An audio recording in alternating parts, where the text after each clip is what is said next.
تو نے بہت گناہ کر لیے، تو نے بہت کچھ کیا، اب تیرے لیے کوئی گنجائش نہیں۔ ہم اور آپ ماضی دیکھیں تاکہ پچھلا حساب کتاب لے سکیں، لیکن اللہ کے یہاں ایسا نہیں ہے۔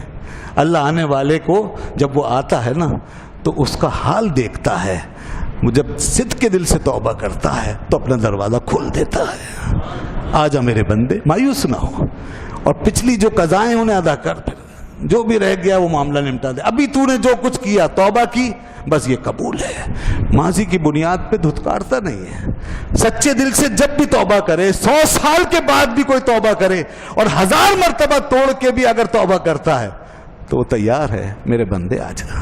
تو وہ حال کو دیکھتا ہے۔ فرمایا لا تقنطوا من رحمت اللہ، میری رحمت سے مایوس نہ ہو، ان اللہ یغفر الذنوب جميعا، بے شک اللہ سارے گناہ بخش دے گا، سبحان اللہ، سارے گناہ بخش دے گا۔ انہ هو الغفور الرحیم، فرماتا ہے لوگوں تمہارا واسطہ کسی ایسے خدا سے نہیں پڑا جو صرف قہار و جبار ہو، جو صرف پکڑنے والا ہو اور سخت گیر ہو، نہیں، تمہارا واسطہ ایک ایسے خدا سے پڑا ہے جو ہمیشہ مہربان ہے، جو اپنے بندوں پر ہمیشہ رحمت فرمانے والا ہے اور ہر وقت بخشنا چاہتا ہے، اور بہت بخشتا ہے، بہت بخشتا ہے، بہت بخشتا ہے، بہت چھوڑتا ہے۔ وَيَعْفُو عَنْ كَثِيرٍ، تم بار بار زمین پہ، وہ فرماتا میری زمین پہ بار بار خطائیں کرتے ہو، غلطیاں کرتے ہو، لغزشیں کرتے ہو، بڑے بڑے گناہ کر لیتے ہو، اگر میں ایک ایک بات پہ پکڑوں تو تمہارا جینا دوبھر ہو جائے، میں تمہیں کتنا معاف کرتا رہتا ہوں، پھر موقع دیتا ہوں، پھر موقع دیتا ہوں، اور جب توبہ کر لیتے ہو تو میں سبھی کچھ معاف کر دیتا ہوں اور ہمیشہ کی جنت میں بھیج دیتا ہوں۔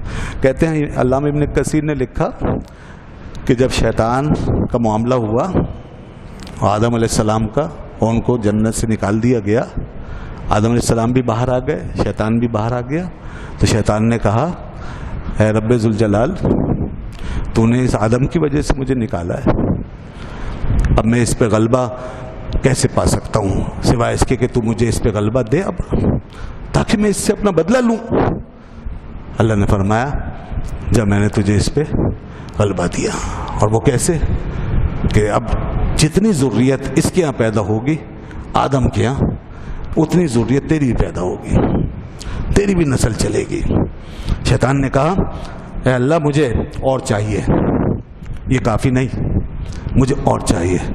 اللہ نے فرمایا میں آدم کے سینے میں، یعنی بنی آدم کے سینے میں تیری جگہ بنا دیتا ہوں، تو اس کے سینے میں گھس جانا، وہاں سے وسوسے ڈالنا اور رگوں میں خون بن کے دوڑنا۔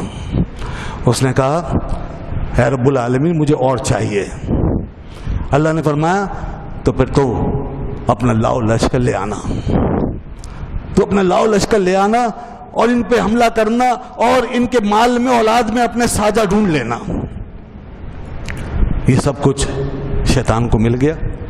پھر آدم اٹھے، اے اللہ تو نے شیطان کو ہم پہ مسلط کر دیا اور اتنے اختیارات دے دیے، اب ہم اس سے کیسے بچیں گے؟ تیری پناہ کے بغیر، تیری امان کے بغیر اب ہمیں کون پناہ دے گا؟ تو اے اللہ ہمیں بھی عطا فرما۔ اللہ نے فرمایا اے آدم تیری جتنی اولاد پیدا ہوگی ہر اولاد کے ساتھ ایک فرشتہ پیدا کروں گا، ایک محافظ بنے گا، تیری اولاد کا محافظ، وہ شیطان کے حملوں سے بچائے گا۔ بچنے والے جب بچیں گے وہ محافظ کام آئے گا۔ حضرت آدم نے کہا اے اللہ اور عطا فرما، ہمیں اور عطا فرما۔ اللہ نے فرمایا اے آدم جب تم کوئی نیکی کرو گے میں تمہاری ایک نیکی کے بدلے میں 10 نیکیوں کا ثواب دوں گا، اور 10 کو پھر 700 سے بدل کر 700 گنا ثواب دوں گا، اور تم سے جب اگر کوئی گناہ ہوگا تو میں 1 گناہ لکھوں گا۔ حضرت آدم نے کہا اے اللہ ہمیں اور عطا فرما، ہمیں اور عطا فرما، اس میں اور اضافہ فرما۔ اللہ نے فرمایا اے آدم جب تیری اولاد سے کوئی گناہ ہو جائے گا تو جب بھی وہ توبہ کرے گی میں اس کی توبہ قبول کر لوں گا۔ شیطان جو کچھ بھی کرے گا، بہکائے گا، پھسلائے گا، گناہ کروائے گا، تو میں توبہ کا دروازہ کھلا رکھوں گا۔ تم توبہ کرو گے میں معاف کر دوں گا۔ حضرت آدم نے اب بھی اکتفا نہیں کیا، اے اللہ اور عطا فرما، اے اللہ اور عطا فرما، رب ذوالجلال تیری رحمتیں بہت ہیں، تو سب کچھ دے سکتا ہے، بہت کچھ دے سکتا ہے۔ اب دیکھیے اس کے بعد اور کیا ہوگا۔ اللہ نے فرمایا کہ کوئی گناہ ہوگا توبہ کرو گے معاف کر دوں گا، اس کے بعد اور کیا ہوگا؟ تو اس کے بعد جو کچھ ہوا وہ یہ تھا، حدیث میں آیا اللہ نے یہ آیت تلاوت فرمائی، اے آدم پھر سنو، قل یا عبادی الذین اسرفوا علی انفسہم لا تقنطوا من رحمت اللہ، اے آدم تم بھی اور تمہاری اولاد بھی سن لے، قیامت تک کے لیے میری رحمت سے مایوس مت ہونا، میری رحمت کا آسرا ہر وقت تمہارے ہاتھوں میں ہے، جہاں سے بھی مجھے پکارو گے مجھے اپنے پاس پاؤ گے، میری رحمت کو اپنے پاس پاؤ گے، میں تمہارے قریب رہوں گا، میری رحمتیں ہر وقت تم پر سایہ فگن رہیں گی، دنیا میں بھی اور آخرت میں بھی۔ تو اس کی رحمتوں کا سایہ ہے، ان رحمتوں کو تھام لو، ورنہ شیاطین کا علاج اور کوئی نہیں ہے، ان سے بچنے کا اور کوئی راستہ سراغ ہمارے پاس نہیں سوائے اس کے کہ اللہ کی رحمت ہم پر سایہ فگن رہے، اور رحمت جب ہی سایہ فگن رہتی ہے جب رحمت والے کام ہوتے ہیں، اور وہ یہی ہیں جو رمضان میں ہمیں مل رہے ہیں۔ کاش کہ ہمارے گھروں میں یہی نمازیں، تلاوتیں، ذکر فکر جاری رہے تو انشاءاللہ رحمت ہی رحمت ہے، اور ہر کام بنتا ہوا چلا جائے گا، کوئی کام رکے گا نہیں۔ اللہ تعالی ہمارا حامی و ناصر ہو۔ وآخر دعوانا الحمدللہ رب العالمین، الحمدللہ رب العالمین، والصلاۃ والسلام علی